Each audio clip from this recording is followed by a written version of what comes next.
Tambo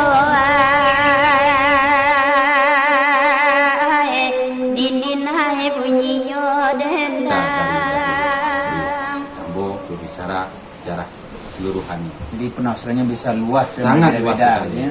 Karena bahasanya saya lihat di Tambo itu seperti mungkin kayak pantun atau bagaimana, itu mungkin penafsiran bahasa juga akan berbeda-beda kalau tidak paham ya. Iya.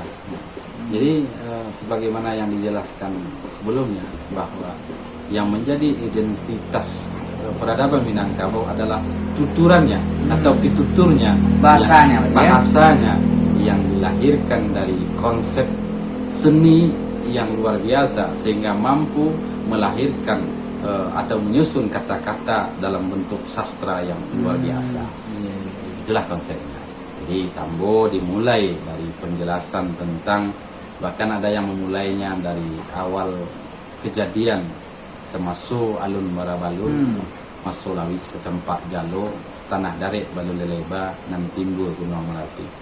Kalau hanya kita melihat dari ruang yang sempit, maka ucapan yang barusan seolah-olah tidak ada artinya, hanyalah sebuah guyonan, hanyalah sebuah dogengan, di mana kata masu alun barabalun, masu lawi secempak jalo, kalau kita mengerti kapan itu waktunya lawi secampak jalo. Jadi kalau kita mengartikan dalam ruang yang sempit, maka ungkapan ini hanyalah sebatas lelucon. Kayak bertentangan gitu ya. Masa lautan hanya secampak jalo, kecil berarti kan? Sangat kecil. Atau jalonya yang sangat besar. Mungkin jalonya. Ini makanya pemahaman memaknainya berbeda gitu ya. Pemaknaannya. Jadi konteks pembahasan yang perlu dipahami. Kemudian inti dari pembahasan itu sendiri, di mana bahasa Minangkabau akan terikat di dalam sebuah konteks, sehingga ada filsafat yang menjelaskan danga kato simak bunyinya. Artinya danga kato, bagaimana definisi kata, kemudian bunyinya, di mana ia berbunyi, artinya konteksnya seperti apa. Sebab dalam keseharian masyarakat Minangkabau sering memakai ungkapan-ungkapan yang menggambarkan tentang isyarat alam. Jadi untuk menjelaskan sesuatu, bahkan untuk menjelaskan keadaannya, dimana kalau kita mencoba bertanya kepada orang-orang tua, bagaimana kabar sekarang Pak, Mak, atau aku, itu kadang beliau dengan gamblang menjelaskan, amboi balik padi seribu, dan tunggu di ujung musim awak tunggu musim terlampau boleh bergantung ke jarak. Jadi sementara pertanyaan tadi bagaimana kabarnya Pak, kemudian beliau menjelaskan nasib padi salibu.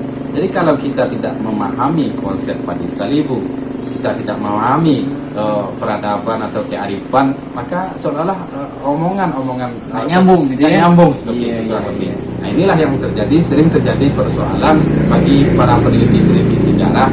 Jadi menganggap orang-orang tua itu pelit dengan ilmunya, bukan pelit, tapi kebodohan kita kurang memahami bahasanya, penjelasannya gitu kan. Jadi kadang-kadang bahasa itu penuh dengan rumusan-rumusan yang menantang akal pikiran untuk memahami apa maksud dibalik itu, dibalik itu. Nah, seperti kadang-kadang di dalam persambahan pun, dalam pidato adat, umpamanya orang yang alek atau orang di Ujuang bertanya tentang sesuatu. Nah, kemudian yang pangkal menjawab dengan bahasa-bahasa isyarat alam. Kata orang yang dari ujung, iya pituah kami kababari yang kuda tuek atau yang kusutan. Kata orang yang di pangkal, sampai Stan, bilanglah, ayo bersabar Stan sementara, ambo ibarat orang memancing. Dan sedang duduk tapi air dirintang air di gelombang pancing banyak istilah-istilah lain atau ibarat orang memikir dicari dari elok ketika baik kemudian berjalan masuk limbo.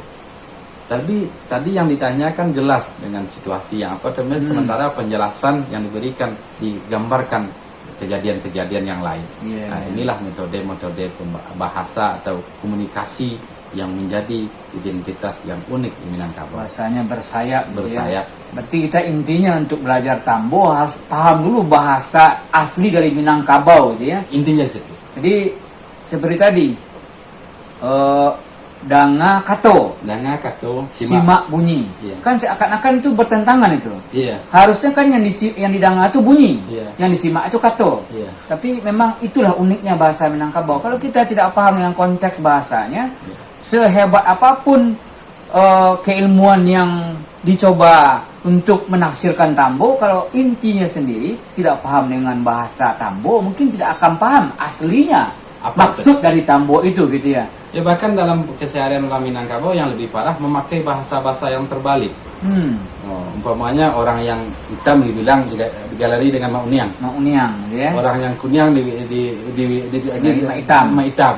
Atau mama yang berang yang menasihati kemenakan karena kesalahan dipuji. Iya. Ayo rencak orang yang iya. Enggak Iya, cocok iya. ulang deh. Lah tinggi dos pelang pak deng. Padahal dia marah, gitu ya. Padahal dia marah. Iya, Dan iya, kemenakan pun menyadari bahwa mamanya sedang Marah, marah. gitu kan. Jadi kalau kita hanya terkaku atau terpaku dengan definisi kata tanpa Iya. memahami konteks atau memahami kearifan, maka sangat berbeda sekali. Bahkan sering kalau saya kecil dulu, waktu kecil sering mendengar ibu-ibu yang melihat anak Iya, bayi iya. gitu kan, bu pajar kan. Padahal anaknya cantik, gitu ya. Anaknya cantik dan orang tuanya tersenyum ketika Ya, bilang anaknya buruk, ketika anaknya jelek, katanya kan. Iya, Nah, iya, kan iya. kalau kita hanya terpaku dengan definisi-definisi kata, maka tidak akan pernah menemukan berbagai hal di Minangkabau. Begitu unik bahasa Minang nih ya. Begitu unik sekali. Satu kata maknanya bisa luas, bisa berbagai paradigma ataupun berbagai sudut pandang satu kata. Iya. Apalagi kalau berbicara Tambo yang banyak sekali katanya. Iya. Nah, gitu ya. Makanya wajar orang-orang mungkin yang menyebut dirinya peneliti sejarah kah, ataupun ahli budayawan, ataupun para pakar pengetahuan mengatakan Tambo itu dongeng katanya. Karena sebenarnya dia nggak paham dengan bahasa asli dari Tambo itu sendiri. Yang pertama itu. Iya. Yang kedua, dalam konteks sejarah perjalanan, terkadang orang-orang yang melakukan penelitian sejarah Minangkabau dengan mohon maaf pengetahuannya tentang sejarah pun masih dalam tanda kutip sangat sedikit. Iya, iya. Sebab di dalam Tambo menggambarkan tentang Kurangan Tigo Badung Sanak Sapi Balahan 3 Julai yang membahas tentang Julai yang pertama itu benua Ruku, Iya, iya. benua Sinyo dan yang ketiga adalah benua Sino. Pulau Pace. Sino, Pulau Pace. Paco, ya. Jadi di dalam para ahli sejarah mengatakan yang dimaksud dengan benua Ruhum adalah sebuah peradaban di masa Babilonia kuno. Rum gitu ya. Bangsa Rum gitu. Ada bangsa-bangsa Babil yang ada peradaban Assyria. Beda dengan Romawi, beda. Oh, beda. Oh, beda ya. Ya beda. Walaupun Romawi termasuk dalam kategori peradaban Babilonia baru. Babilonia baru. Iya. Ya. Tapi bukan lebih dominannya kepada Romawi, tapi Iya, kepada iya, iya. bangsa Rum. Nah, sampai di mana pemahaman kita tentang sejarah Babilonia kuno, tentang Sinyo yang menurut sebagian ahli sejarah daerah-daerah India belakang, peradaban India kuno. Jadi itulah salah satu yang jadi persoalan. Jadi kadang kita ingin berbicara tentang sejarah, tapi pemahaman atau pengetahuan kita tentang sejarah masih sangat minim. Nah, tapi yang disayangkan kita telah berani mengeluarkan statement-statement atau sebuah Membuat justifikasi bahkan gitu ya. Iya, mengatakan Iya, iya. Tambo itu 98% dongeng dan 2% sejarah. Iya, Itu adalah kekeliruan yang Karena kalau- ketidakpahaman tadi mungkin ya. mungkin seperti itu. Kalau pejuang di Minangkabau mengatakan lajaleh mungko nang guru camin kulo nang dibaca Iya, atau iya. biar sampai kepala nang ditara. Iya, iya. Jadi karena kita kurang paham sehingga menyalahkan keadaan. Iya, iya, Padahal betul. keadaan itu mengalir seperti itu, di mana hidup diciptakan sebagai sebuah ekosistem yang terjadi dengan keseimbangan. Jadi yang salah bukanlah keadaan, tapi bagaimana kita memahami atau menyikapi keadaan itu sendiri. Itu intinya. Jadi kalau kita sambungkan antara adat dengan Tambo, adat ini apakah dia bersumber dari Tambo kah?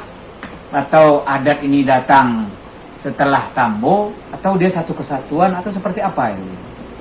Tambo adalah rumusan peradaban. Jadi adat sebuah konsep yang telah disusun oleh orang-orang terdahulu. Kemudian untuk menjaga konsep-konsep ini maka dirumuskanlah dalam bentuk Tambo untuk menjaga kemurnian dari konsep-konsep peradaban. Nah, sebagai acuan dan pedoman bagi generasi selanjutnya atau generasi penerus. Jadi Tambo merupakan rumusan dari pengetahuan dan pemahaman dan konsep-konsep peradaban. Jadi adat tadi dituangkan ke situ gitu ya. Dirumuskan. Dirumuskan menjadi buku induknya begitu ya. Kalau seandainya digambarkan seperti buku gitu kan. Tapi Tambo bukanlah buku. Bukan buku ya. Sebab kalau mau dijadikan menjadi buku maka banyak sekali bukunya gitu ya. sekali. Ya ibarat